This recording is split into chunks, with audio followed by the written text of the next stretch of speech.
नमस्कार, बहुत स्वागत है। देख रहे हैं ज्योतिष जरा हटके। मैं हूं आपके साथ आपका इष्ट फ्रेंड संतोषी। अनादिकाल से एक ख्वाहिश हर एक जीव में रही है, वह है युवा दिखने की ख्वाहिश, कि वह युवा दिखे, जवान दिखे। लेकिन यह ख्वाहिश सिर्फ ख्वाहिश ही रहती है। जवान दिखना या बूढ़ा दिखना यह हमारे प्रारब्ध से प्राप्त ग्रहों की स्थिति पर भी निर्भर करता है।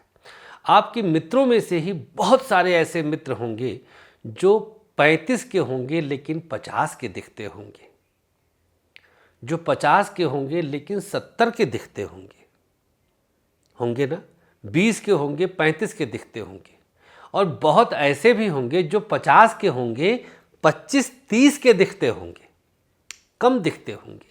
कम वाले पर आज चर्चा नहीं, कल चर्चा करेंगे।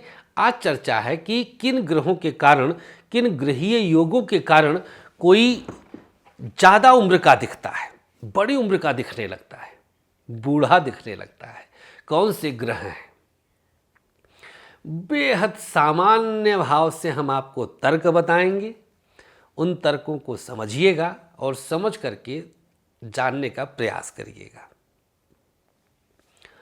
मित्रों, बूढ़ा दिखना अर्थात आयु का क्षय होना, और जहाँ क्षय शब्द आता है वहाँ पर 12 भाव इन्वॉल्व हो जाता है। बोलो ज्योतिष विज्ञान की जय। 12 भाव आपका क्षय भाव है, आपका व्यय भाव है। 12 भाव का स्वामी, ध्यान दीजिएगा, 12 भाव का स्वामी यदि पीड़ित अवस्था में है, दूषित अवस्था में है, तो आप अपनी उम्र से अधिक के दिखेंगे ही दिखेंगे, निश्चित है। रिटर्न रख लीजिए चैलेंज के साथ। पहला सूत्र। दूसरा सूत्र, अगर आपकी कुंडली में लग्न 25 डिग्री से ज़्यादा का होगा तो भी आप मूल अवस्था से ज़्यादा के दिखेंगे। 2 सूत्र हो गया। नंबर 3, आपकी कुंडली में जवान दिखाने के कारक ग्रह बुध और शुक्र भी 6 और 8 से संबंध बनाएंगे तो भी आप अपनी मूल अवस्था से बढ़ के दिखेंगे।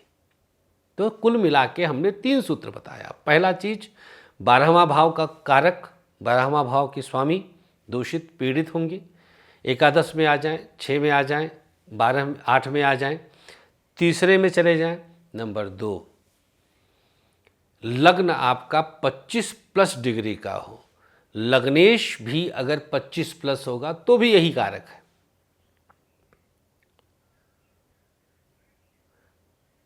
एक और सूत्र है, लग्नेश अगर शनि के राशियों में चला जाए, लग्न स्वामी शनि की राशियों में चले जाएं, मकर या कुंभ में, तो भी आप मूल अवस्था से ज्यादा के दिखेंगे। ये भी एक सूत्र है। और बुध शुक्र, इन पर भी हमें ध्यान देना होता है। तो आपके बुढ़ापे का राज, आपके बुढ़े होने का राज आपकी कुंडली के 12वें भाव, आपकी कुंडली के लग्न लग्नेश और आपकी कुंडली के बुध शुक्र पर निर्भर करता है। अगली बार अपनी कुंडली में इन योगों को जरूर एक बार तहकीकात कर लीजिएगा और अंदाज़ा लगा लीजिएगा कि सामने वाला या आप कब बूढ़े होने जा रहे हैं। बहुत आभार व्यक्त करते हैं। अपने मोहब्बत को यूं ही हमारे साथ साझा करते रहिएगा। अपना बहुत ख्याल रखिएगा। 1 अगस्त से पुनः एक बार आप हमसे मुंबई में मुलाकात कर सकते हैं, लेकिन 1 अगस्त से पहले अभी आप गाज़ियाबाद में मिलने के लिए प्रयास कर सकते हैं।